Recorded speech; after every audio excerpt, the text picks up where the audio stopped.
Во вестите на М-нет телевизија ќе гледате. Речиси полна браната Калиманци, по повеќе од една деценија нивото на водата е на задоволително ниво. Во моментот има уште 10 милиони метри кубни празен простор, а Брана град ќе останува да има прелив.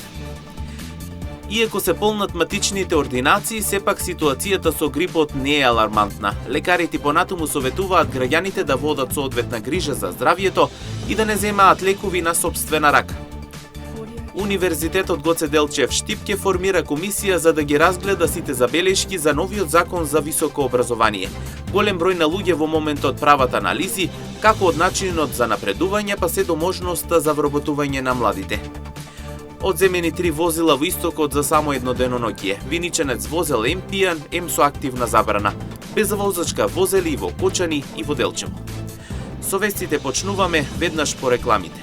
Останете со нас.